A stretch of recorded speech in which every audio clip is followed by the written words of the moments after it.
بسم اللہ الرحمن الرحیم۔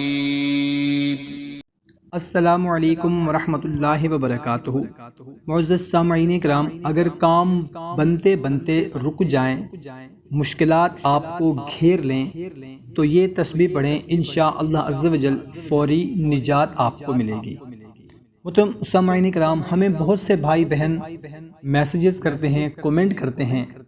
کہ ہمارا کام جو ہے وہ بنتے بنتے رک جاتا ہے،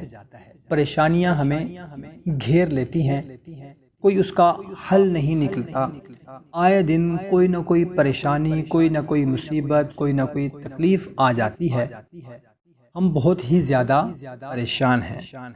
اگر کوئی کام شروع کرتے ہیں تو وہ بنتے بنتے بنتے بنتے رک جاتا ہے۔ مثال کے طور پر اگر کوئی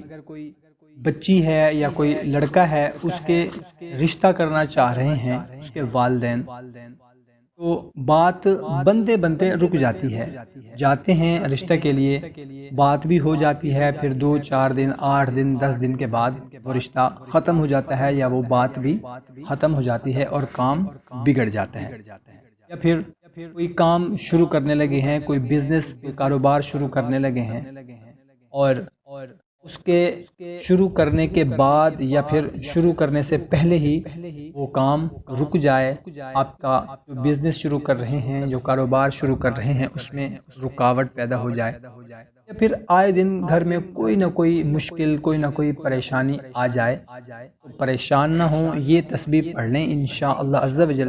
آپ کے رکے کام بھی بن جائیں گے۔ جو کام آپ کے اٹک جاتے ہیں، اگر کام بنتے بنتے اٹک جاتے ہیں یا مشکلات آئے دن آپ کو گھیر لیتی ہیں، انشاءاللہ عز و جل ان تمام چیزوں سے آپ کو فوری نجات ملے گی۔ عمل نہایت ہی آسان سے ہے۔ سب سے پہلے تو 5 وقت کی نماز کو اپنا معمول بنائیں،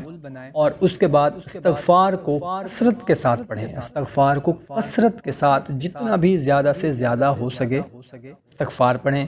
5 وقت کی نماز پڑھیں، استغفار کو کثرت سے پڑھیں، اور صبح کے ٹائم 201 مرتبہ سورہ فلق پڑھیں، اور شام کے ٹائم 201 مرتبہ سورہ ناس پڑھیں، اول اور آخر درود شریف پڑھیں۔ اس کے بعد اپنے رکے ہوئے کام کے لیے، اپنی مشکل کے لیے، اپنی پریشانی کے لیے، اپنی تکلیف کے لیے دعا کریں، انشاءاللہ عز و جل چند ہی دنوں کے عمل کے بعد آپ کی تمام رکاوٹ، آپ کی تمام پریشانی، آپ کے تمام کام جو اٹکے ہوئے ہیں، انشاءاللہ عز و جل ان کا غیب سے کوئی نہ کوئی حل نکل آئے گا۔ محترم سامعین کرام، خود بھی اس عمل کو کریں اور اپنے رشتہ داروں کے ساتھ بھی لازمی اس کو شیئر کر دیں۔ جزاک اللہ۔